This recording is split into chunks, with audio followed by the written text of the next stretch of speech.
did it. We are here. Awesome. Well, we were going to maybe give people a minute to come on, but some technical issues, had to come into play. So if you're watching this on YouTube, thank you for taking a little bit of an extended break before we got started here, but we are here. We're very excited. Welcome to a special edition of Cold Weather Bats. We are live on YouTube. You have four of some of Cold Weather Bats here. We have to make, we got to get the shirt in from Griff, of course. You have Michael, Griff, Dan, and Brandon here with you. And tonight is going to be a very, very fun show. If you are new here, which if you're watching us, you're probably not. We are here to break down this week's Super 25. Super 25, if you know it, you know it's the definitive, the original ranking of the top 25 high school baseball teams across Michigan. Brandon has been busting this out for forever, really. And we are the Super 25, and we are here to get it out to everyone and talk about it, break it down, have some fun. We got some guests to join us. We're going to count down 25 to 1. Plus, we're going to have, as you can see, all of us from Cold Weather Bats to jump in with thoughts, breakdown, hot takes, some predictions maybe. So before we dive into it, guys, anything that anyone wants to say to kind of get us going here? There's a lot of parity. It's kind of been the theme so far. I've said that from the very beginning. It's nothing like in the past where there's like that group of 4 or 5 teams. Once again, there's pretty much 25 teams who can win a title this year. Obviously that changes division by division. I think there is some top heavy divisions, especially 2. I think D2 is pretty top heavy, but D1 is a total free for all, in my opinion. There are some teams that are performing right now at a level that is above most, specifically a couple. One of them is on the show right now. However, at large, looking at the rosters, knowing what we know, a lot of teams can win one this year. So a lot of parity. Griff, you got always something to say. You got anything to say before we kind of kick things off here? No, I think Brady hit on the head. I think there's a lot of – I think it just speaks to where the game's at, to be honest with you. I think a lot more kids are training in the offseason. I think a lot more kids are, playing summer ball, travel ball, or really kind of getting that full year-round experience when it comes to, baseball, right? And I think that's kind of, showcasing itself out, this spring. And I think that's kind of where you see, that parity. And that's what's been, exciting, for this first month, and now we got 6 weeks before playoffs or something like that. So it's going to get, these last 6 weeks are going to be really interesting, and I'm excited for it. Yeah. I don't have a lot to add to that other than on pins and needles over here. I mean, my team's never cracked the Super 25 before. I've been involved in Cold Weather Bats since when was it, Brandon? Was it 2021? 2021, yeah. We cracked it for like 2 weeks, or maybe 1 week. I think it was less than 2 weeks. It might have been a game, and it was like number 22. So yeah, and it was all over. But Grosse Pointe South, not a lot of Cold Weather Bats love, ironically. But I don't know. We'll see what happens here. I'm excited. There's not to give it away, but there's a chance that South might be included in this ranking. So I guess we'll have to kind of see. So without further ado, we will get going here with our Super 25 roundtable. And to kick things off, we will start with our also considered. Brandon, do you want to talk us through what qualifies as also considered before we flash these up on the screen here? Yeah, so I think there's 2 specific criteria that we look for when we go for also considered. One is like new teams that have not joined the poll yet, that are budging, that maybe haven't put together a resume that's convincing enough to put them in the Super 25, but we know and we want people to know that they are on our radar. And then the other criteria would be a team that had previously been in the Super 25, but is either losing too many games at this point, but we still think there's something left in the tank, or maybe dealing with an early injury or something of that nature. Also, it could be just somebody who's hovered in that like 18 to 25 area throughout the year, but has been surpassed by some of those budding teams that have cracked not only the AC, but now have found their way into the top 25. So that's typically what we're looking for, teams that we believe can make their way back into the Super 25 or make their way into it. If they're in also considered, it's because we're like, hey, this team has a chance to be one of the 25 best. All right, so let's go ahead and bring up our also considered for this poll. We got 1, 2, 3. We got a handful of teams for this also considered. We have Lutheran North, South Lyon, Grand Ledge, Matawan, Trenton, Seaholm, and Zeeland East. Let me see if I can do something here. Let's see if we can do something cool with this. That's not going to work. Maybe this one. Well, I'll jump in and say this, dude. We played, coaching at Cranbrook, we played Lutheran North this past week. I believe on Tuesday. Yeah, I believe on Tuesday. And I tell you what, that team they have 11 seniors.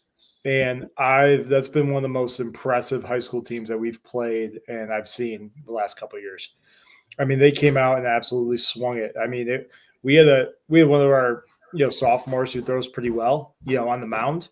And the biggest, it was everything that he threw and everything that was in the zone, they absolutely matched. So I think this team can absolutely make a run these next, few weeks because they're getting hot at the right time, and who knows what's going to happen. Yeah, and really, what if you're tuning in, what you're going to see a lot of tonight is, we have coaches here from all over Metro Detroit, but we're also going to be doing is bringing in some coaches from the west side of the state as well. So you're going to hear a lot of thoughts of a lot of the Metro Detroit teams like Griff just did, but we will, bring in others to discuss. Did I jump the gun? I felt like I jumped the gun right there. No, you're fine. No, I just felt like I jumped the gun. Sorry. No. Really. Insight's always welcome. Yeah, it's full of the bats. There's no any gun to insight. jump. There's not much of a gun on here. Obviously, Brandon, Trenton, thoughts on Trenton here in the also considered? Trenton's the same team they always are, man. They're just super, super solid defensively. They play the game at a really advanced rate. They game plan really well. But the one thing you got to know about playing against Trenton, if you haven't played against them before, is not only do they prepare for every situation, but they have a response to every plan that you have. So if they think you're going to bunt, they'll throw multiple bunt coverages at you. If for us, we're known as a team that is very aggressive on the base path, and they did something really unique against us that I won't share because, for sake of their own reasoning. But it was really unique coverage where it was almost like baiting us into stealing a base. We usually steal that. We learned to pretty much not risk because of that, and it was really well defended. So not only that, though, but they have a really strong top of the rotation in Joel Mader, a left-hander who's like 86, 87, has thrown really well in the Downriver League for 3 years now, but really came onto the scene last year, has been really well dominant this year, held Woodhaven, which is, in my opinion, one of the best lineups in the state, to only 1 hit or 2 hits, I believe, and only 1 run through 7 innings. And ultimately, Trenton lost that game 2-1, but he was really good in his starts. And then behind him, Ashton Rooney, a hard-throwing right-hander with a really nasty secondary stuff. So solid 1-2 punch. We know how important that is in the playoffs. We know how important that is in June overall. But on top of that, their weakness might be their lineup, but they are so sound at hitting the other way when they need to. They can find the holes they need to move runners in, to move runners over, to drive them in. They're just a really sound baseball team, hard to beat. And to take a look at another one here, because I've been following this, obviously, every single ranking, we have Seaholm as well as Zeeland East. Both of these are 2 teams that have been in our rankings previously that have now fallen into the also considered stage. Yeah, with Seaholm, just want to see them beat better teams at this point, which, you can never be a victim of your own schedule, I don't think. But at this point in time, Seaholm is an example of a team where it's like, hey, this is definitely one of the 25 best teams, but they just haven't done anything too convincing yet, while teams ahead of them really have the signature win. I don't think Seaholm has that yet, but they're still, in my opinion, I mean, we had them in the preseason 25, so I still believe they're one of the 25 best teams. However, at this rate, their resume just doesn't support it, so we kept them in AC. And then with Zeeland East, they've just gone on a string of losses. They're on a bad run right now, but still think this is a team, again, that could be one of the 25 best teams in the state.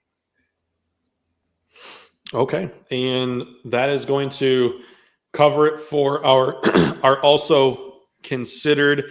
If you are streaming this on YouTube and you do have thoughts, we do have our live chat here. So if you agree, disagree, think that Griff's jersey is looking adorable behind him, let us know, and we will get to them as they come up. I worked hard for this jersey, dude. Hey, we had co-head coaches. We're not going to get into it.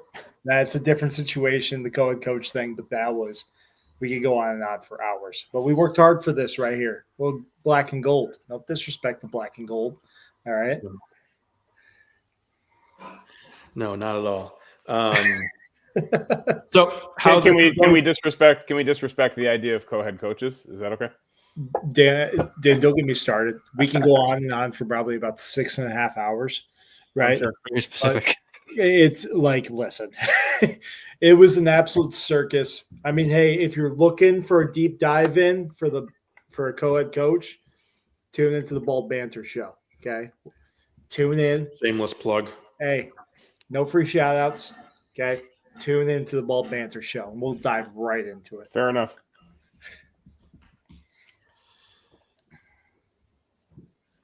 Okay, so how this is going to go for this evening, we are going to take it step by step. We are going to have some questions throughout to pose to our panel as we break things down as we go. We're going to go 25 through 20.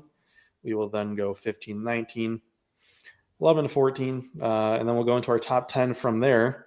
Brandon, do we want to go into our first interview here of our evening? Yeah, so we are bringing in some guests throughout the show today, and we're going to start off the top with the team from our also considered, but also a coach who reigns from the West Side. And if you haven't listened to the show, you know we are not from the West Side. However, we often try to recognize how strong of a baseball region that the West Side is. And so we're going to have pitching coach from Zeeland East, Joe Slaughter, on the show. Recurring guest was on the show a couple of years back, I believe in 2023. Zeeland East went on 2 really, really strong runs in 23 and 24, of a program that's very solidified at this point, still in the Super 25 in the AC section. Coach, thanks for coming back on. How you doing? I am well. How are you guys? Doing good. So the West Side, we've spoken about it before on the show with you. We've got some teams in the Super 25 this week who hail from that side. We're going to dive more into those teams in a moment, but just take us through your guys' season so far. Well, as you kind of alluded to, we started off really well. We won our first 10 games, and we've lost our last 5. So a little hot and cold. We're young, a little bit of what we've dealt with is us learning. We ran into 5 really good baseball teams this week. We had our series with Spring Lake. I think you mentioned that, Brandon. Mm-hmm. And couple games that we thought we could have got, but we didn't, and cap to them, and they took care of business. They deserve it. This weekend we played in a tournament in Hudsonville. Had early leads against South Christian and both Hudsonville, but couldn't manage to figure out how to get it done. So it's baseball. You play a lot of games and you learn a lot of lessons along the way. So we're regrouping for a big week. We have the annual Bird Bowl week this week. So we got the Ducks. We'll be traveling, I like to say, 150 feet south to Zeeland West and taking on our neighbors. So 150 feet south is awesome. So those who aren't familiar, this is the battle of the 2 best mascots in the country, regardless of high schools or states or anything. It is the Ducks, DUX, versus the Chicks, CHIX. I have always been enamored with that. It's just so cool.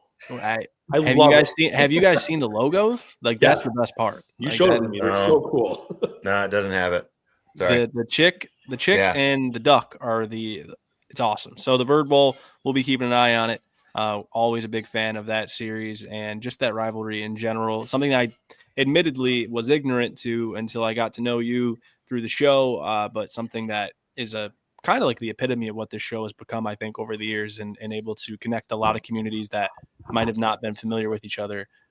If not for how much we speak about Michigan high school baseball at large. So a little bit more about your area, Joe. Like, I know over the years, so many teams have come out of that area that have been good, but one thing has been a standard that's always, in my opinion, from my point of view, been Hudsonville. It's a very long, storied program. They're having a good season this year. They've split some series with Jenison, but those are kind of the two strong teams that we saw going into the year. But one team that's really popped off as well, who you just met with, was Spring Lake. So tell us a little bit about them. So we just changed conferences. Last 5 years, we were in the OK Black, and they realigned. The OK is Ottawa, Kent, for those who are wondering, the counties over here in the Grand Rapids, Holland area. And with the realignment, Spring Lake is now with us, and they're traditionally very good. They've had some big names go through there. I believe one of them, Grimmer, is playing at Tennessee or something along those lines. That's pretty impressive. They were as advertised. They're number one, Maddox Kipling. I'm a pitching coach. I keep an eye on the other guys, and just. He was very impressive. He looked the part. He acted the part. He was throwing 3 pitches for a strike, which is a little rare. I mean, he's a junior. He's mid-80s. Maybe can reach back and get a little bit higher, maybe 87 if he wanted to. Good, just moxie, presence. For a righty, just one of the better pickoff moves I've seen in a little while, to be honest. Like, he was a solid dude. We played a good game against him. He beat us. They scored late, and that was a great game. We do double headers. I don't know what you guys do, but in conference we do Tuesday double headers, and then we go to the other place on Thursday for a single. So they were at our place Tuesday night, and we flipped the script to go at them. And their number 2 is left-handed. I mean, just your typical lefty. Sweet move, locates. He's playing with the runners. He's holding the runners. He threw hard. His curveball was really good. He had a back foot slider. We had a really tough time with him. I'm a little bit biased towards dudes that give a little energy when they're on the mound, like, because you can tell, like, they're thinking about a situation, right? And they know what they got to do. And when they get the job done, they let it out a little bit. And he was doing that to us, and I love it. I mean, he was performing. So hats off to him too. Then we go up there Thursday, and man, we were up 4-0. We hit a jack, and I think it was the 4th inning. We're up 4-0, and our dude was dealing, and I was like, okay, I think we're in a good spot. But pitch counts, warm weather, he's kind of running out of gas. We had to do something. We took him out. They put pressure on us, and they took control, and they ended up winning the game in the bottom of the 7th, 5-4. A little bit of a heartbreaker for our guys. But I will say, one of the most well-coached teams I can remember, honestly, in my career. Classy kids. They're all built like freaking freight trains. That was impressive. But played hard, all of them. Every kid was fast. Every kid could swing. We saw 4 dudes that could throw. Very impressive. And honestly, they reminded me a lot of when we played Trenton last year. You show up to the field and you're like, these dudes get it. You can totally tell. So very, very impressed with them. Very impressed. Yeah. If they are anything like Trenton, then they are extremely prepared for pretty much everything you have to throw at them. And then they're going to throw some things that you probably haven't seen before. So that's one of those teams they're just, for lack of a better phrase, they're like gnats. It's like you just can't, no matter what, you can't get it away from you. Like, it's going to float around you. It's persistent, etc. So we're going to roll into the next group here of the Super 25. We're going to keep Joe on and get some more context from him as we roll into the next group with some West Side teams, and then get him out of here and talk to him probably again later in the season, because he's kind of like pseudo become my West Side liaison in a way. I don't have much bias, but I am a Zeeland East fan. We do like each other's Instagram posts as well. Zeeland East and Wyandotte Bears baseball. We do support the Instagram like. So, Mike, take us into the next group. Yeah, we'll go right on into our 25 down to 20. We have some teams that have dropped. Two of these teams have dropped pretty substantially from our previous ranking. We have a handful of others that really just haven't been ranked. So definitely some good, like we talked about at the top, some good parity coming into this. We'll go right on into it. We'll go right from 25 with Detroit Western. Then we have 24 Woodhaven, 23 Standish Sterling, 22 Livonia Franklin, 21 Byron Center, and 20 West Bloomfield. If you are looking at this and you're really curious at what these are meaning in the parentheses, if they're up or they're down, it'll say that from their previous ranking. The NC is going to mean no change, meaning that's what they were this previous ranking. And then NR was they were previously not ranked and they're brand new. They weren't also considered. They are brand new into the rankings here. And then AC is you were in the also considered and you've moved on up, just like you see from Detroit Western down at the bottom. So we'll go right into it, guys. Thoughts of these first teams that you're seeing here? Yeah, I mean, I can say that from my angle, having, put this together, what I'm looking at and why they ended up in the spots that they're in. Detroit Western's losses are all to good teams. They've had signature wins, including Brother Rice as well, which is obviously a big one. They obviously are in a league that they've won a million times in a row and is not going to throw too much competition at them. However, what they do in the non-conference is really impressive. They strictly schedule extremely good teams. Like, they are all top 50 teams that they're playing against, and they're winning much more than they're losing. And when they lose, it's usually competitive against a good team. So next I've got Woodhaven. Having seen them myself, I mean, this is a lineup that every year Woodhaven is known for their arms, but over the last 2 years, it's truly become an offensive team because they don't have the D1 arms that they had when they went on those state runs. But even when they went in the state run in 2023, I believe it was, they had, Langlois at the top of that rotation, and they still don't have anybody quite like him either. They have a bunch of dudes who are throwing like low eights at best, ton of strikes, multiple for a strike. But really, it's the offense. 1 through 9, they're getting on. They bunt a lot. They clean it up and pick it up extremely well on defense. Their middle is extremely solid with Lucas Farner, Corey's son, the head coach, as well as Jace Davis, a Lansing Community College kid. And then their catcher is, I believe PBR has him top 5 overall. He's the number 2 overall catcher in the state for the class of 2027. Cam Thorning, he's a left-handed hitter, big power bat. Coach Slaughter got a chance to see Woodhaven last year when they came over for the CWB invite and got to play against Woodhaven and see the bat that Thorning has. And then next on the list, Standish Sterling. They are down 8 spots, but it's just they haven't played many games for obvious reasons. They always tend to have less, but I don't believe they've lost yet. I'll double check here, but yeah, they're 13-0-1. It's just the strength of schedule. The other teams have more wins at this point. That's just they've got to stay in there, though. They're 13-0-1. We'll see what happens as we go through May. Next, Livonia Franklin is a team that wasn't ranked before, but they're 13-2, playing a really tough schedule. And then I will skip over Byron Center because I think we want to go to Coach Slaughter on that. But at number 20, we've got West Bloomfield. They dropped the most.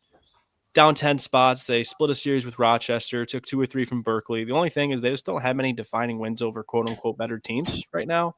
And so we just want to see more of those to rank them higher. But with that in mind, I will let's go to, before we get to Coach Lochter, let's go to Dan. He got to see Detroit Western up close. Yeah, I mean, you said a lot of what I would have normally said about Detroit Western. They just play the game fundamentally sound. We faced pitcher Daniel Crosby, who did a good job against us. He only walked 1, only struck out 3, not tremendously overpowering, but, our offense is clicking pretty good this year, and he scattered 5 hits over, I think it was 5 1/3 against us. So he very much kept them in the game, and we had some tack on runs, toward the end, and ended up winning that game 8-3. But I would just generally echo a lot of what you said about that program. They're in a league that's not going to give them much of a challenge for the most part. I think Detroit King has been a respectable team, but for the most part, there's not a lot of competition in that league. So they go way out of their way to try to play against on Saturday. They played us and they played Grosse Pointe North, and like you mentioned, they played Rice. They really try to get their work in the non-league schedule. And as I mentioned in a previous episode, assuming it's not at the expense of my team, I'd love to see them take one further step at some point in the postseason and find their way into the Final Four. And I know that they've been right on the precipice of that for a long time. All right, we'll move over to Coach Slaughter. Tell us a little bit about Byron Center, a team we've had our eye on throughout the year. You can see in the last 3 weeks, their ranking has not changed. I got to see the ace, Kellen Payne, last year down in Omaha for Team Michigan. I thought he was impressive, but what else are you hearing or seeing out of Byron Center? Oh, Coach McKenzie's great. We used to play them. They're in our league when I started here at Zeeland East, and he took over. They're a good squad. I was reviewing a little bit of their schedule too. They actually just played Zeeland West yesterday. They're gonna continue to rack up wins and go up your standings for sure. They're probably gonna climb. The end of their season is going to be interesting. They get into playing against Jenison, Forest Hills Eastern, who's tough. I'll be real curious to watch, but yeah, Payne is a great player. We got a couple of kids on our team that know him from summer ball too. So I anticipate that the wins will continue for the Bulldogs and they will continue to climb in your rankings. Great. Well, Joe, feel free to stick around if you'd like. We've got more West Side teams on here if you'd like to hang around. Totally up to you. We'll keep, if your face is there, I'll call on you. If not, no worries. Up to you. We told you only 10 minutes, so totally your prerogative. But with that being said, Mike, do we have another guest in the lobby waiting? We do. Perfect. We'll go ahead and we'll make this a six top, as they say. Oh no, nobody warned me Samini was coming on. I'm not ready for this. What's up, guys? We're only missing one Dan from Grosse Pointe South. That's senior, and I don't know if this technology is quite up his alley. He's never heard of StreamYard, but we probably could have got it. We'll get it done someday if that's what you guys want. StreamYard's a pretty fantastic tool, Dan. Thanks for taking a few minutes. I know you guys have had a fantastic year down there already with De La Salle, and we'll be getting to you guys here in just a little bit. So with what we got here, if you are watching on YouTube and you have thoughts as to if our rankings are good, or if you think your team should be higher, or if Brandon really did a terrible job with your school, let them know. By all means, let them know. So no worries. I will be told that one way or another. It is inevitable. So we'll get to them as they kind of come on in. So we will go ahead on into our next bunch of schools here. We have our 19 through 15. Really, again, these are going to be a lot of Metro Detroit area teams for this bunch here. We have Heartland, we have Romeo, Northville, Orchard Lake St. Mary's, and Novi are going to be making up our 15 through 19. Biggest change is going to be Novi taking a drop of 10 spots in this ranking. They did win 3 in a row over the past games here for them. St. Mary's down 3 as well. Lost to 3 Ohio teams, but lots of good wins as well. Brandon, definitely a good group here. Some changes as well, and we also have a couple teams here that weren't ranked previously. Yeah, this is where the Super 25 starts to get extremely interchangeable. I think there is a little bit of a hard line between like 16 and everybody up from 16. Northville, Romeo, Heartland, 3 different stories there, right? Heartland, they're up 4 spots from the previous ranking, but you guys know in May we do weekly, in April we do every 2 weeks. And we actually took an extra week off because we were trying to figure everything out, or I was trying to figure everything out this week. And at number 19, it's Heartland, 11-8-1, up 4 spots from their previous ranking. But this is a team that when I was drafting up the Super 25, I had them a little bit higher originally, but dropped some games recently. Split with South Lyon, but they do have a very signature sweep against Novi. At 18, we've got Romeo, and then at 17, Northville, two teams who I did not have ranked originally, but Romeo 15-2, Northville 12-2, two teams getting very hot. Coach Samini, very familiar, having been at Northville last year. What can you tell us about their start to the season so far?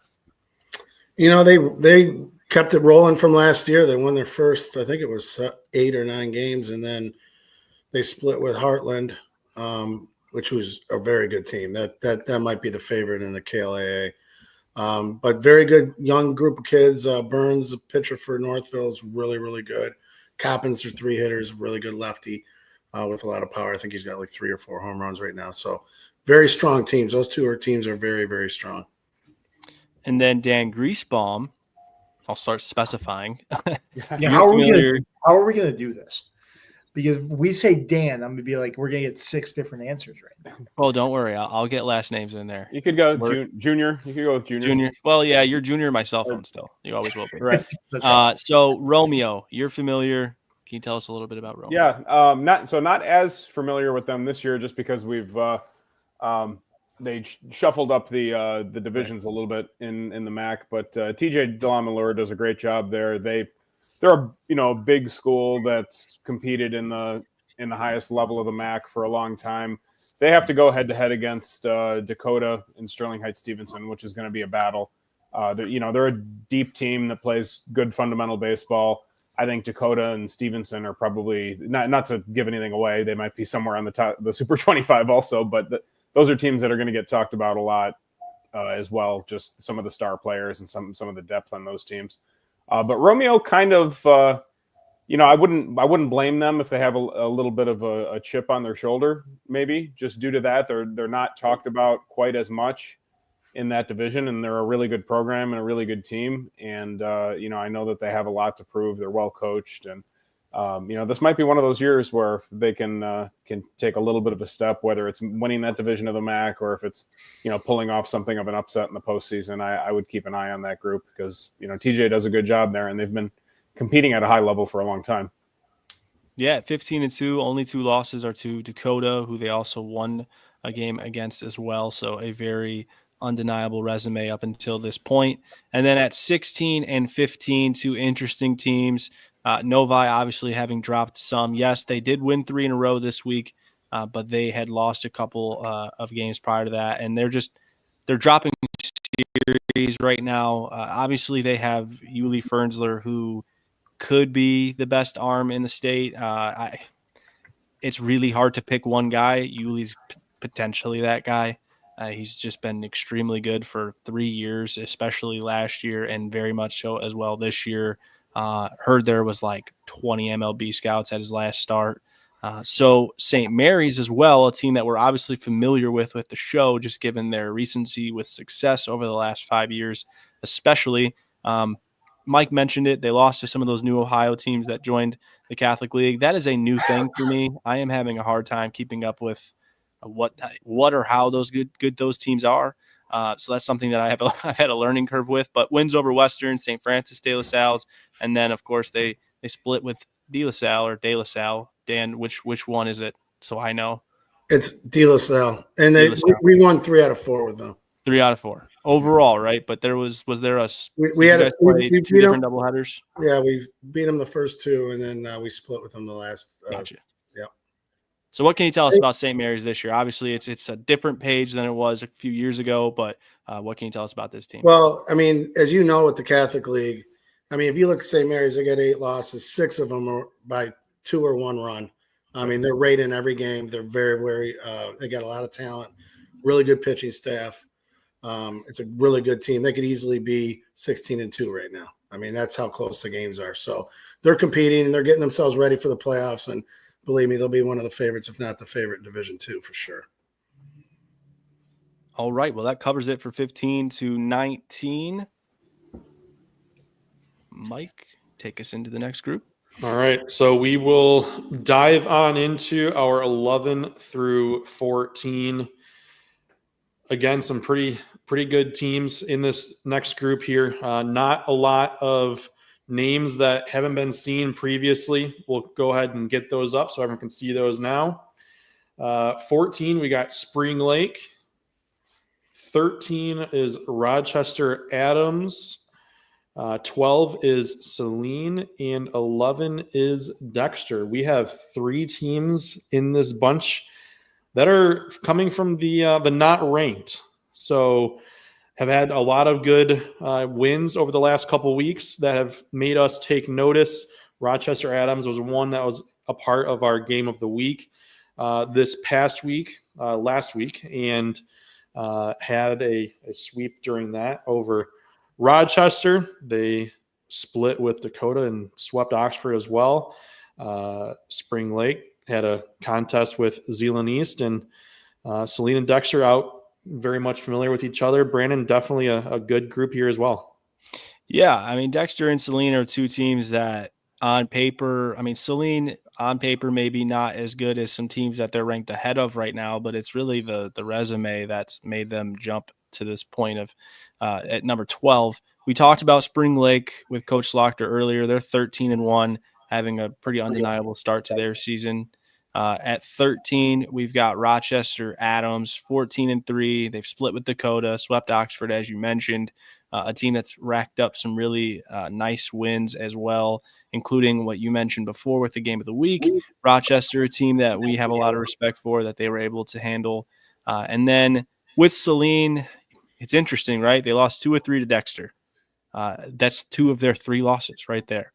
And then Dexter at 16-4 not only took 2 or 3 from Saline, but they also beat a very respectable Howell team and Brighton team. And then their only couple losses have been, or 2 of their 4 losses have been to Heartland. So a team that is hot right now, especially like what they have in the pitching staff, seem to be having one of their better years in a long time. Let's start with Dan Griesbaum. I don't know if you've seen any of these teams, but I know that you keep a close eye on the Salines and Dexters and Rochester Adams of the world. You're actually a little too early for me on Rochester Adams. We're going to play them on Saturday. Right. Part of a we do this thing in town here now where Grosse Pointe South and North play 2 common opponents on a Saturday, and they just drive. They play us in the morning and them in the afternoon, or vice versa. So it's we've got that coming up this weekend. Rochester Adams and I believe Ann Arbor Pioneer, I want to say, is the other one. So I'll have a better opinion on them here shortly. But yeah, I mean, we talked about Dexter a little bit last week. I know they were a team that kind of surprised you as far as their positive start to the season. And Saline, I mean, that's as consistent of a – I haven't seen them this year or the last few years for that matter, but that's as consistent of a public school program as there has been in Michigan, really. I mean, going back to the Scott Tyson days, and Right. I want to say they went to like 3 state finals in a row or something at one point. I know Coach Samini faced them in a state semifinal, where I think Coach Samini had probably the second best team in the state that year, but Saline was just kind of the next level. They were just primed to win the state championship that year, but just a model of consistency really in that community. Absolutely. Anybody else have any context to offer here on 11 to 14? So obviously I chatted with both Rochester and Rochester Adams during the game of the week that we had last week. And really my takeaway from the Adams side of things is really just how impressive the players really are. They were very, very mature, very well put together, very much understanding and having a common goal. And really they've had players throughout that lineup stepping up, some seniors, some juniors and sophomores, just a very well put together team. Definitely a team that has, for me, been a surprise thus far. I know, Griff, you've had experience from being in that area as well, familiarity with that staff a little bit. Yeah, I mean, at the end of the day, I think Rochester Adams, they don't, from years past, I don't think they have the top end talent they might have in years past, but at the end of the day, they have a bunch of really good ball players, from Henry Donahue to Dan Seymour to Rhino Waters and the youngest Waters brother, Flip, right? Like, they have a bunch of guys who know how to play the game, and they play it the right way. right? And you can kind of see, along the way is once you have that group that sticks together and they all kind of row the boat, as PJ Fleck likes to say, right? Once they get to that, spot in the excuse me, once they get to that, part of the year, it's just once you have all those guys going in the same direction, teams can be dangerous. And I think that's what's, really what's to like about that Rochester Adams team, because Rochester's a good program under Coach Majera, right? I coached under him for a year, right when I got done playing college ball, and he's a really good guy in the business. He's been doing it for God knows how many years, but with beating a good team like Rochester and beating Oxford and splitting with, I forget who else, but who you mentioned, but they have a good group. And and if they're swinging it, man, look out. They're going to be interesting to watch come June. Yeah. So we will, I guess before, any other last thoughts on this bunching here that we have? Okay. All right. We'll go right on into our next group. We are now into our top 10 for this poll. We are going to go right into our 10 all the way down to 6. These are going to be the teams that everyone's quite familiar with. We will get that on your screen here, and that's starting with number 10 as Birmingham Brother Rice. Down 3 from the previous poll. We have Sterling Heights Stevenson with no change, sticking at number 9. Number 8, Macomb Dakota, has dropped 6 spots. We have Forest Hills Eastern up 1 at number 7. And coming in at number 6, our largest rise of this group, New Boston Huron, up 12, up to 6. Yeah, it's a really interesting group. Again, we're seeing some changes here. I'll start with number 10, Brother Rice, a team I think everybody here knows a lot about. Look, this is, like we said at the top of the show, the Super 25 there's so much parity. Brother Rice is probably equally as talented or more talented on paper maybe than anybody. But, the resume at this point, there's a very difficult schedule. They don't play a single easy game, don't get me wrong. But at 11-6, they've had some nice wins in the last couple of weeks over Heartland, including 2 over Edison, a team that had some nice wins and played really competitive against a lot of good teams. And a suspended game that's actually going to restart against New Boston Huron, which is going to be a fun one to watch. But I did drop them just because, again, these teams ahead of them are like not losing at all for the most part. And right now they've got 6 losses in the column. If it's a power ranking of just simple, hey, this team is the best team, Brother Rice makes a case to still be in that top 5. They've just lost more games than they've won, especially against some teams ahead of them here in the rankings. And then at number 9, Sterling Heights Stevenson, a team we've been high on from the very beginning of the year. They had 2 wins versus Anchor Bay and then took 2 or 3 from Chip Valley.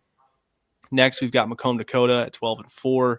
Swept Utica Ford, split a doubleheader with Rochester Adams, and we always value the game 1 of that doubleheader, and they did win that one. They are at 12-4. The last time we saw Macomb Dakota, they were second, but they've lost some games in between now and then. Still one of our better teams. At number 7, Forest Hills Eastern, they're 13-1. Swept both Forest Hills schools, 2 good schools as well in subsequent weeks. And then at number 6, a team that I'm really keeping a close eye on, New Boston Huron, 15-0. They schedule really difficult. They've got some huge wins over like lesser league opponents. I mean, they beat a team earlier this week, 23-6, but they had a signature 2-0 win over a really good Allen Park team that we see compete towards the end of the regional quarterfinal, regional final, state quarterfinal mark pretty much every year. And they've got a suspended game, like I said, against Rice that's going to restart. We'll keep a close eye on that. That'll certainly be their toughest game of the year, but they've scheduled tough. They've beaten teams up. They're scoring at a rate that is just like ridiculous at this point. In the past, we've always talked about Huron as a state championship level team in Division II, and they've really never made it past that like regional mark because they'll end up losing to a strong Riverview team that had Shane McClendon on it a couple of years ago. He's now at Cal Bakersfield. And then last year, kind of a similar bout. This year, they go in a tough district. First time they've ever been in one with Trenton. This lineup, 1-9, is one of the best lineups in the state. They can all hit it. There's plenty of young talent. There's Cash Muzzy, the younger brother of Gavin Muzzy. There's multiple other kids, Surma, Farkas, all kinds of really big studs on that team. I think they've got like 8 commits to college, not the Division I type of like Catholic League kids that you see where there's multiple D1 guys, but this is a bunch of really good baseball players who are going to go play junior college and really shine. And not to mention they've got 12 guys thrown hard in 85. So there's tons of depth in the bullpen, tons of strike throwers, guys who can compete with the higher level, more premier teams. So as far as some context on any of those teams, let's start with Coach Slaughter in Forest Hills Eastern. Yeah, so I mean, basically, when you talk about Forest Hills Eastern, it's just like death taxes and Forest Hills Eastern being good at baseball. Coach Hearn is a legend over here. Obviously, you guys know of him. Cam Paulo, I feel like he's a kid that I've been hearing about for like 4 years already. So I mean, they're prime. They score a boatload of runs. They can really swing. It'll be pretty interesting. They got. I'm looking here right now. Portage Northern, Grandpa's Christian. That'll be a good series. I could see them making a run. I talked about Spring Lake, but when it comes to D2 baseball on the west side, I mean, Forest Hills Eastern and Spring Lake are kind of the two right now. All right. And then for Macomb, Dakota, let's head over to Coach Griesbaum. Yeah, so we took our only loss against Dakota this year. Luke DeMasi started that game for them. They're just a really good, deep team. I mean, we lost that game. The score was, I think, 7-3, but it was 3-3 going to the seventh inning. It was a home game for us, so it wasn't a walk-off, but they hit a home run. Morrison, the catcher, it was a grand slam, actually, in the top of the seventh inning to basically win that game. But they're neck and neck with Sterling Heights Stevenson right now in that division of the MAC. I think they're both 5-1.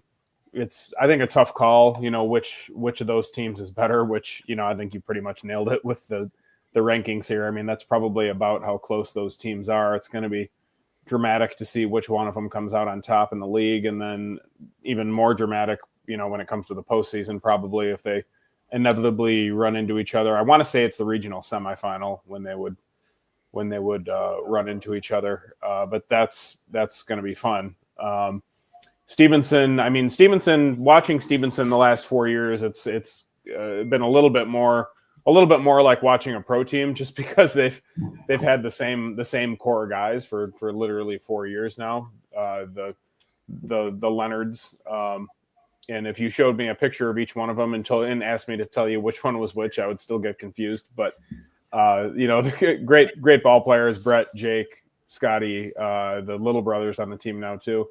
Alex Pierce, the first baseman, can really swing it. He was a high-end pitcher at one time as well. I think he's run into some arm issues here and there. I don't know if he's back on the bump yet or not. I know the plan was to get back up there sometime soon.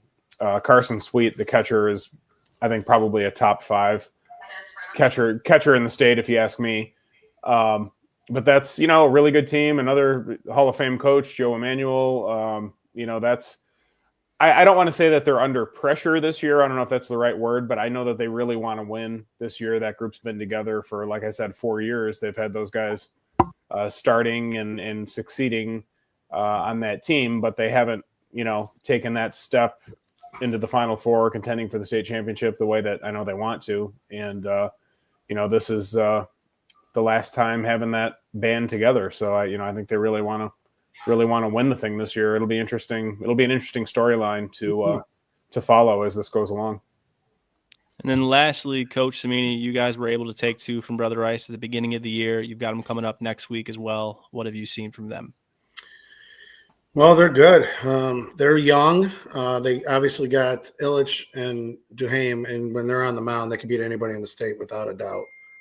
But Riker, those guys they're playing a lot of kids. They're playing a lot of young kids. They're seeing what their pitching's got outside of those 2 big horses. And maybe they've taken a couple losses, but they're getting better because of it.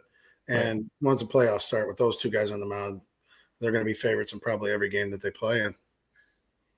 Yeah, so I don't look at their record as much as what they bring to the table, and what they bring to the table is a really good group of guys.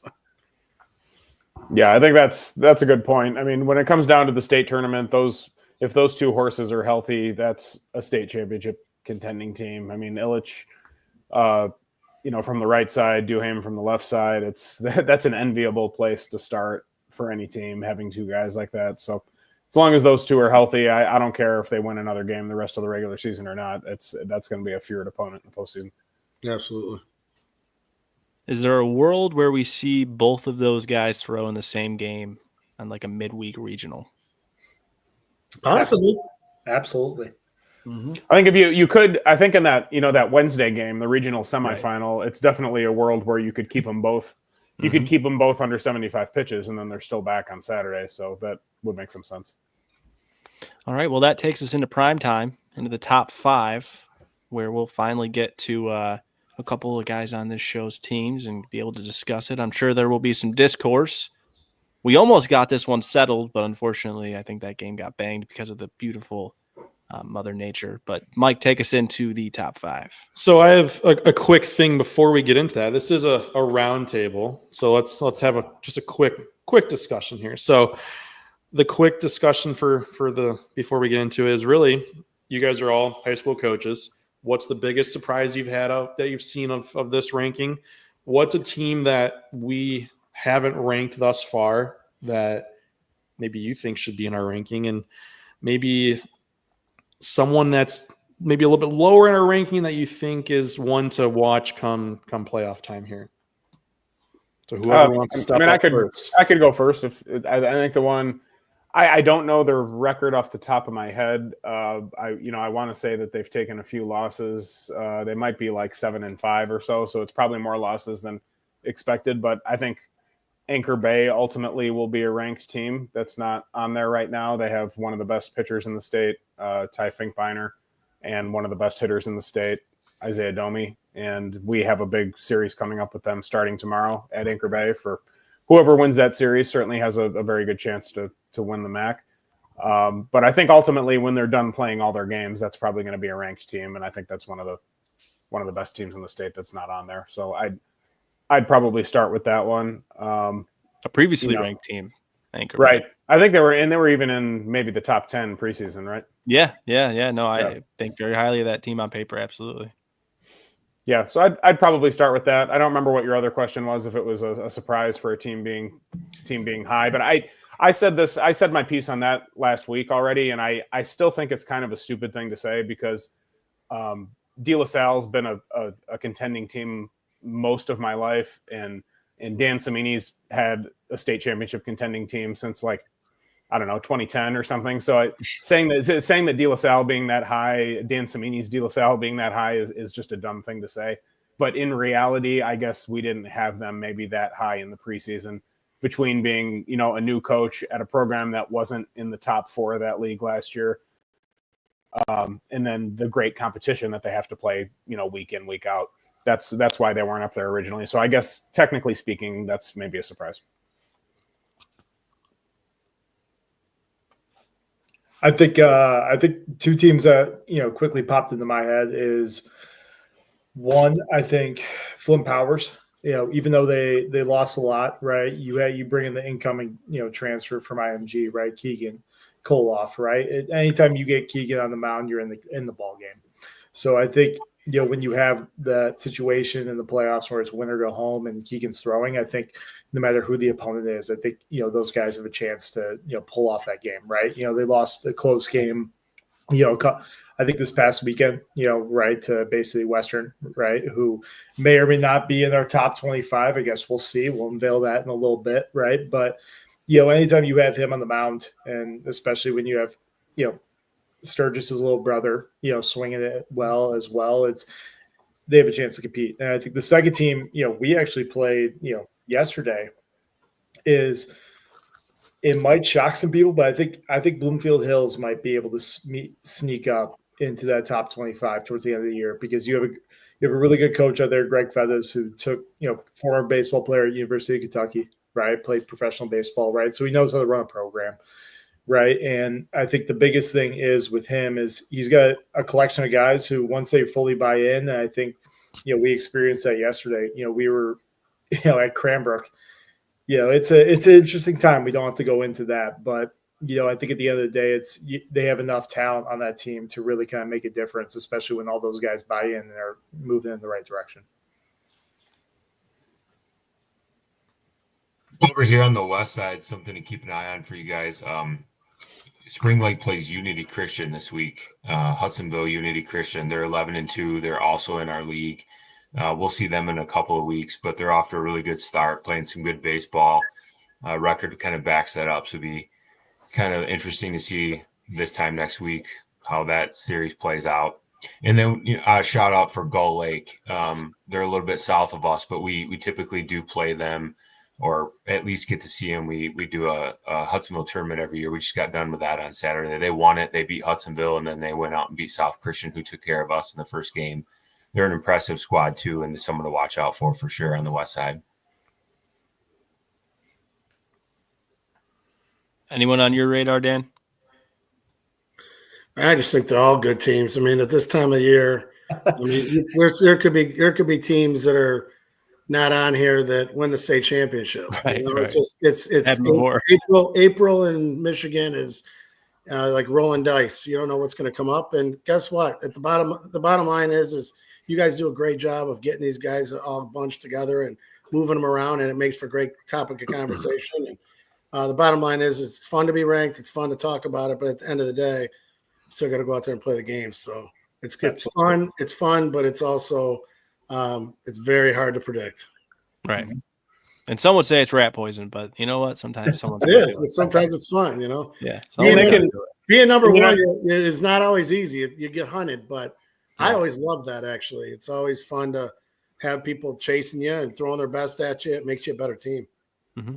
And let's be honest, these rankings could be 1,000% correct, but it doesn't mean the teams at the top are going to win the state championship. No. Right. You have one. It's a baseball game. I mean, in Major League Baseball, the last place team beats the first place team more than a quarter of the time.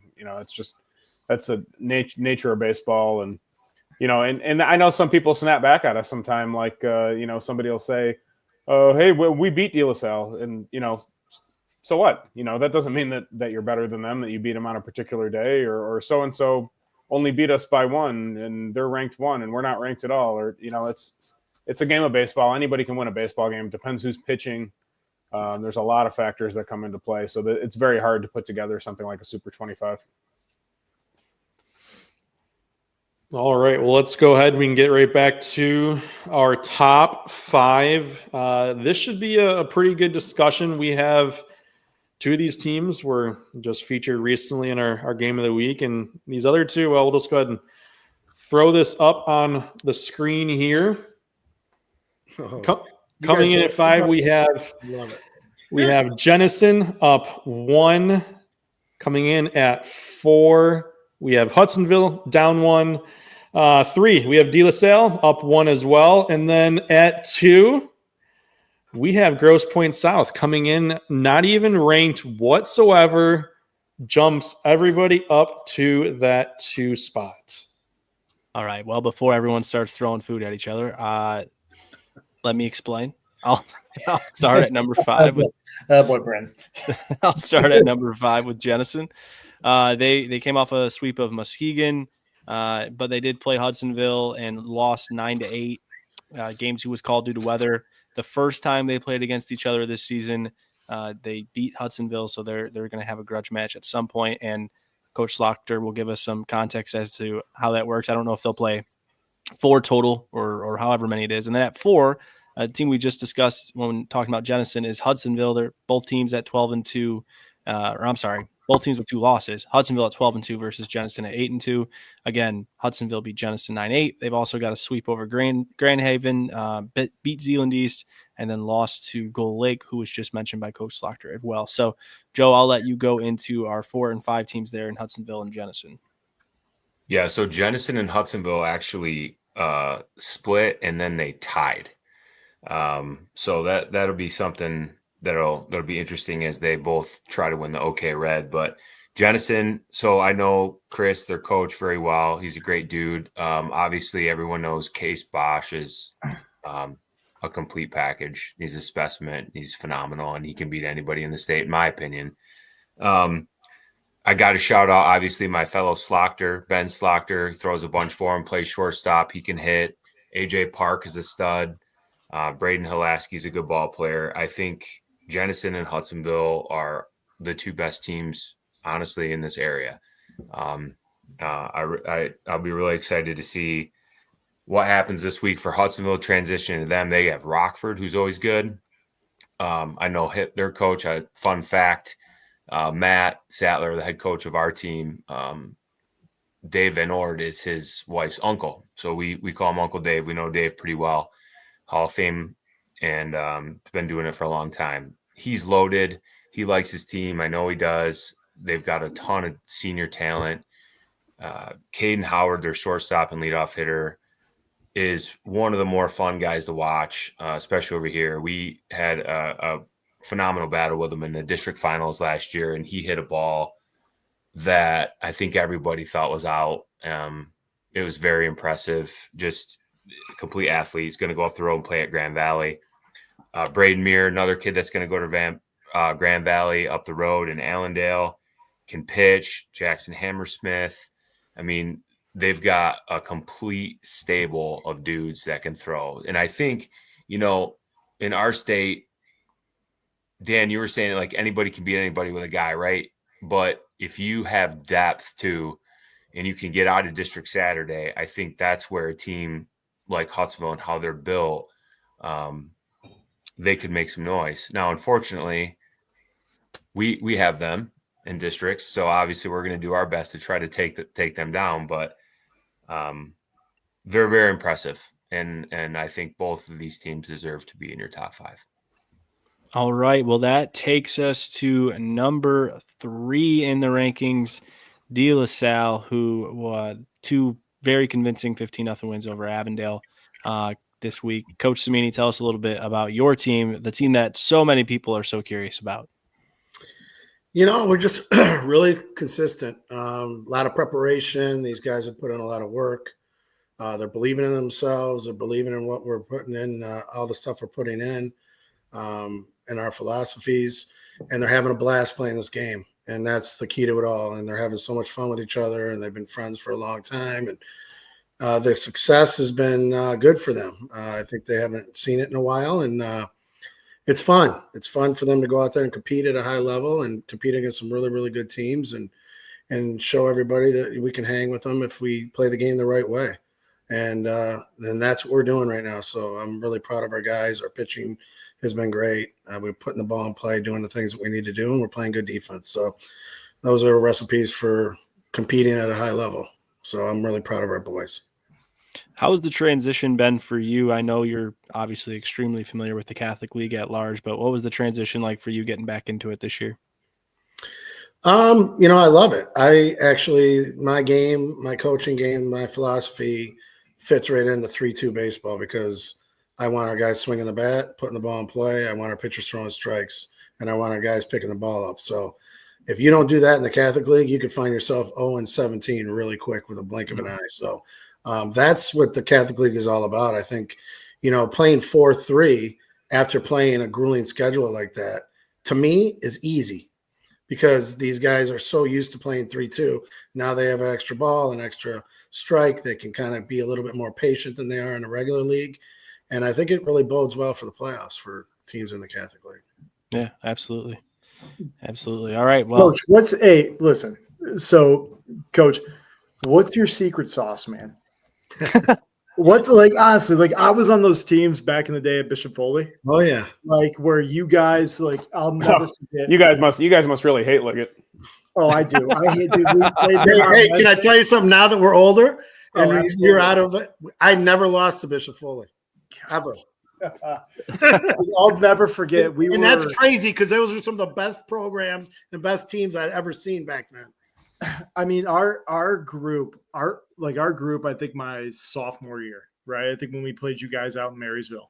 Yeah. Right. We can go on and on about the talent of those teams, right?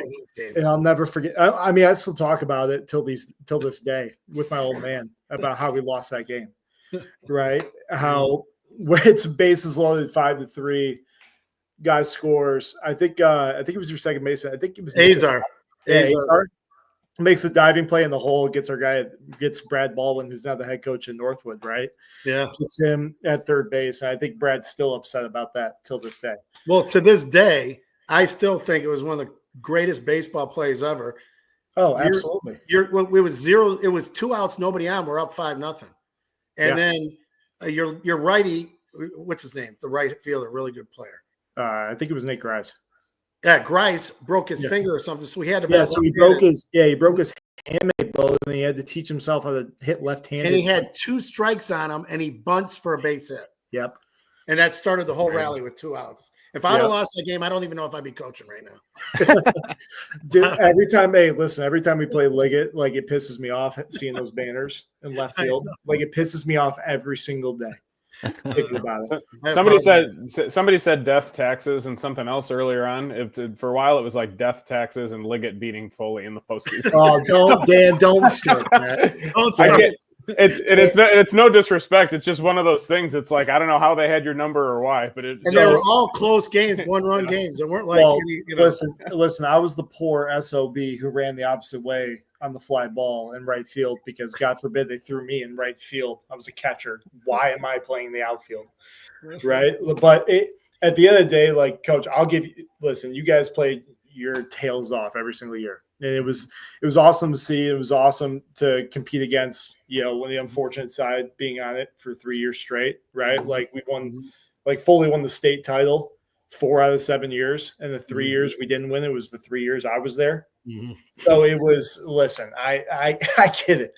But listen, hats off to you. And I mean, it's been an absolute, enjoyment to kind of watch, see you take on different programs, different, tasks and, different, set of guys every single year, man. And I just wanted to throw that in there once I saw your name pop up. Yeah, appreciate it. I mean, listen, it pisses me off every single time, Hey, I remember when the play at the plate in extra innings, the look on you, I mean, you was just, you played so hard and it was just like, you were like, oh my God.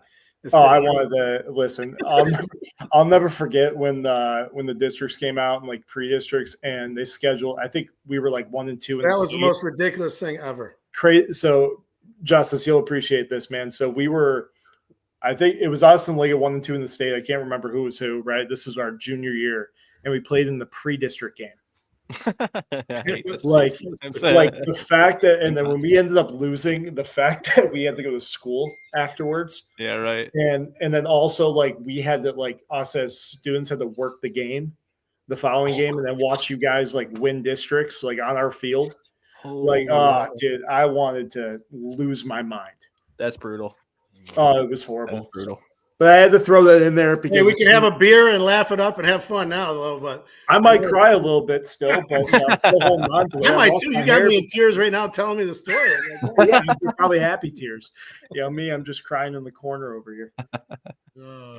But see, this is why we made cold weather bats, because you know what? This shit matters to people. Sorry for the language, but it does. It matters to people. All right, let's get into number 2. We got another guest to add in here. It's our only player guest of the day. How's it going, guys? Thanks for having me on. Yeah, welcome. Absolutely.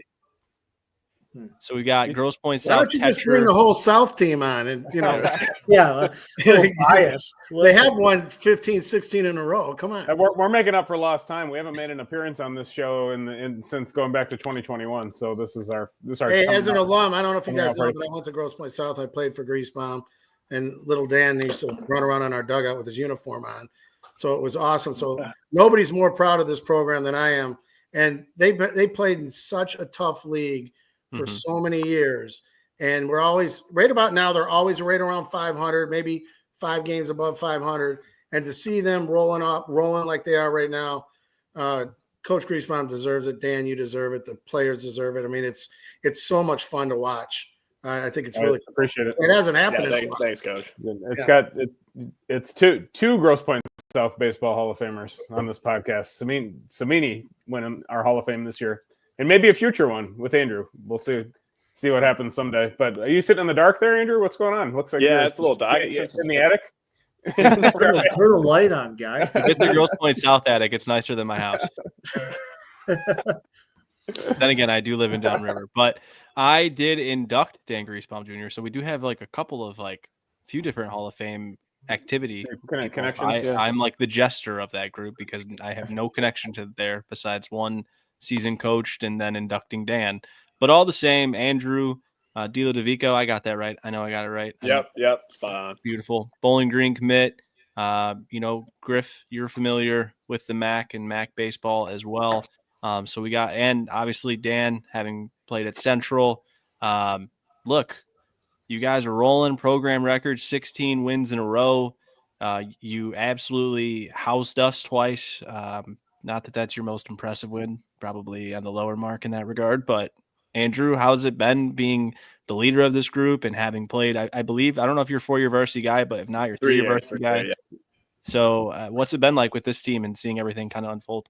It's been absolutely amazing. I mean, I think just like out of the gate, practice like week 1, we were just doing the simple things right, and it was already showing in practice that we were going to be a good team. Got down to Florida, and we went 2-2-1, lost to Howell and Northville, and then tied Northville again. So we had some success down there, beat Liggett. And then, I just think, like I said, small things we were doing right. And I was kind of like, this could be a really good team. And then the bats started to pick up. Some starters came out of the blue that just absolutely shoved for us, like Jack Danielovich, just out of the blue. Kid cannot get touched right now. So it's really cool to see guys who, put the work in, do the small things right, that are starting to really succeed.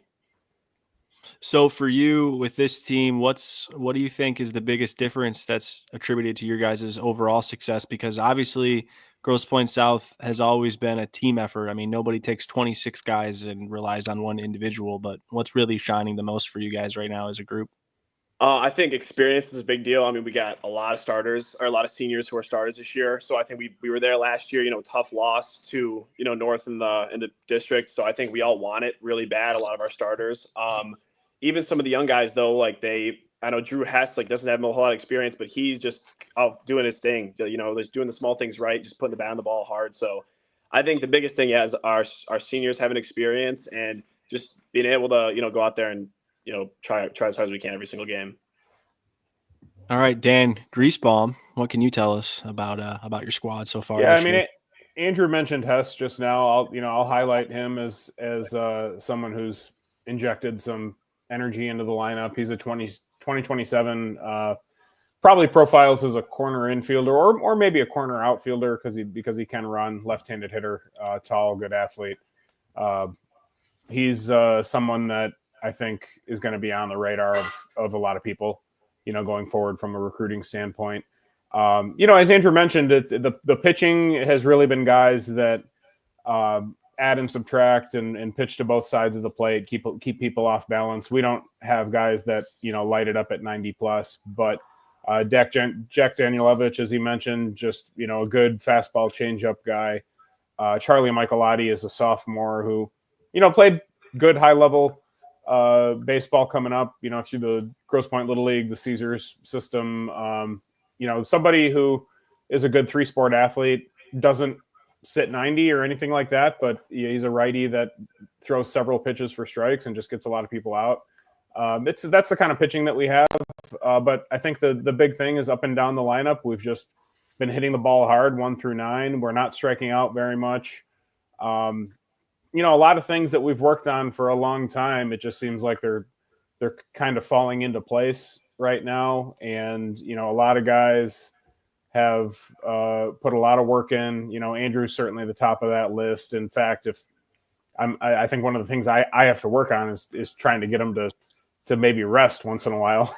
He's the type of guy that, after a doubleheader, he's going over to the facility and putting in another hour or two hitting. And, I think his body could maybe afford to recover a little bit more. But, that's the kind of work ethic we have. It's the type of team that if you go up to the facility at 10 o'clock at night on a Tuesday or something, you might run into 4 or 5 guys. And that's fun. It's even more fun when you're winning. And, as the postseason comes, who really knows? It could be, it could unravel in a second. That's the way that the postseason is. But as far as, these 38 games of the regular season, I think we have a really good chance to win a lot of those. And it's been enjoyable seeing these guys succeed. Well, you mentioned earlier, you got a big series coming up here with Anchor Bay. You guys will definitely get battle tested in that one. That first game, I would imagine, would be your lefty Jack Danilewicz versus Yeah. Finkbeiner, which Close will enough. be a good one and probably a contender for game of the week. But I will send it back to Mike, who's going to deliver us with our number one team in this week's poll. It is nothing new. This doesn't need a lot of suspense. We'll just pull it right up on the screen. We got Bay City Western holding strong. Haven't had too many changes. They did suffer their first loss to Midland Dow, but they did sweep Powers as well. Brandon, you just don't want to move them off the number one spot, do you? No, I find it hard right now. It was my number one team going into the year, and I benefited from that because I got to see them beat Brother Rice before we made our first ranking, so that kind of solidified it for me as far as just, hey, this is how we're going to start. Coach Samini kind of mentioned it earlier. I try not to overthink these things because at the end of the day, in April, we don't do weekly rankings. I know others do. I just don't value them. I don't think it's important to do weekly rankings in April. In May, it's a little bit more accurate. You have a much better sample size and understanding of what teams have. But I've kept rolling with them. Luke LaCourse is, again, one of those guys who's arguably the top arm in the league. They've got a chance to beat anybody whenever he's on the mound. They've got some formidable wins. They just swept Flint Powers Catholic and won a 2-1 game. I believe Keegan Keeloff was on the mound for that game, and that's a big proven win for them in a big game setting. Obviously, would like to see them play some better teams going forward so we can see, just because some of these teams below them do have a bit more signature wins. But again, it's one of those things where if I'm ranking them number one and they keep winning, I have a really hard time taking them off that. I will say, of all the teams in our top 10, pretty much all of them are giving me a case to potentially move them away, especially 16 in a row from South, especially with the resume that the Pilots have put together. Same thing with Jenison and Hudsonville. So all 5 of those teams have a shot right now, but Bay City Western stays on top. Dow's a good team that's crept into our also considered section. They're on my short list to make their way up there. But they split with them, and then they, again, took 2 from Flint Powers Catholic, definitely a formidable opponent, and took 1 against Keeloff on the mound, which is a big signature win, in my opinion. So I don't think any of us have been lucky enough to see Bay City Western. But if anyone has anything on Bay City Western, I invite you. I think, Griff, you know Luke LaCourse a bit. Go ahead, Coach Meany. I definitely know him because we played him last year, and I basically have the whole team back that we played in the semis at Michigan State. With a chorus or sequin on the mound, they can beat anybody. That's a tough team, and they've played together. Another group that's played together for a long time, and they got pretty much everybody back from last year's team that got all the way to Michigan State. So they're not going anywhere. They'll be in the top 5, I guarantee you, the whole year on this rankings, is in my opinion, with that staff, and Coach does a great job. So yeah, they're definitely number one. Yeah, because Coach McDonald's is still there, right? Yeah.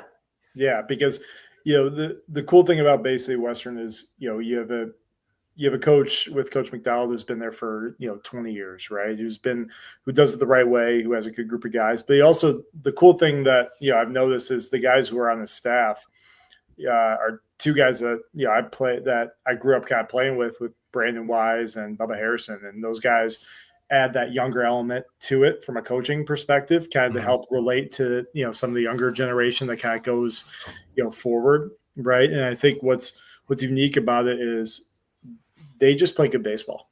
It's as easy to say, but they get guys in when they're in scoring position, they clean up defensively, and they're just consistent, right? And I think that speaks to a lot of what Coach McDonald's been doing over the years, right? Where you have that group that kind of grows together, kind of throughout those 4 years, and you add that influx of young talent throughout the years. It's just you have a good group, man, and it's hard to beat them when they're hot. All right, well, that wraps it up for the Super 25 for this week, and we plan on doing this each week. This round of guests is going to be hard to beat, but we do appreciate Coach Samini from De La Salle, Coach Slaughter from Zeeland East, Coach Griesbaum, who's obviously a fixture of the show, but all the same, appreciate him coming on from Grosse Pointe South, and of course Andrew De La Devico, who makes his debut on Cold Weather Bats, and he'll be on later this season for an interview. I have not invited him yet, but I'm just going to assume that he'll accept, I hope. Yeah, accept it. Yeah, so he'll be back on later this year to talk about his career and what he has moving forward. And as for closing, I just want to remind everyone it's May. It's not May yet, but I mentally I'm in May, right? Like we're already thinking about the gauntlet that we have coming up this month as we prepare for June. And just want to remind everyone at the top of the show, we said it. I'll remind you again. There are so many good teams this year, and there is so much parity. Anyone can truly beat anyone in any given day. There's so many aces, so many frontline rotations that are really strong that can give anybody a chance to win. And of course, Griff kind of said this, Coach Samini mentioned this. Good baseball can be simple. And when you play it, you win it typically, or you give your team the best chance to. And in a world where we try to overthink baseball and there's so many complexities to the intricacies of the game, picking it up, defending it well with tough counts and putting the ball in play and swiping some bags in between is a winning formula. And we'll see which teams come out on top with those formulas, and so many teams competing with the same one. So we'll see what happens. For all of these guys, I appreciate you joining. Mike, I'll send it to you to close this out. Yeah, appreciate everyone joining us, not only our guests, but everyone that's watching on YouTube as well. Obviously, if you're on YouTube, you probably already are following us, but you can find us on all of our socials, our website, our Patreon there, where we have lots of cool information that always gets posted.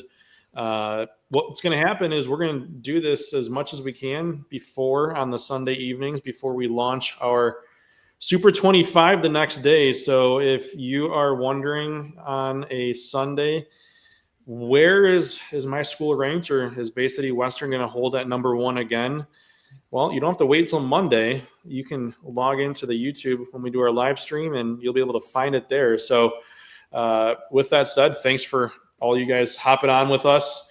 A little bit of technical difficulties getting us going. We wanted to shoot for 60 minutes, thought that was going to be a potential stretch getting to that extent. Obviously, we blew past that. So fingers crossed my newborn sleeps through the night tonight. I don't have to wake up numerous times. But other than that, anyone else have any last minute things they want to throw out before we close out here? Hey, don't sleep on the Cranbrook Cranes, baby. We're getting hot at the right time. We're getting hot. I don't know if now's the right time yet, but I am a Crane fan, so I hope you guys succeed as well. Okay. Hey, that's the toughest district in the state, so good luck. Yeah, it's an absolute roller coaster, but we're ready for it. We're ready to hop on that thing. That's right. Appreciate what you guys do. Thanks for letting me come on, represent the West Side. Keep it up. Good luck to all the coaches in the chat here, and hopefully we can talk again soon. All right. Thanks, guys. Thanks Appreciate for it. Yeah, Thank you all having me for on, guys. tuning in. Hopefully better weather is ahead this week and stays better. The rain stays away, and we will catch everyone next week. All righty.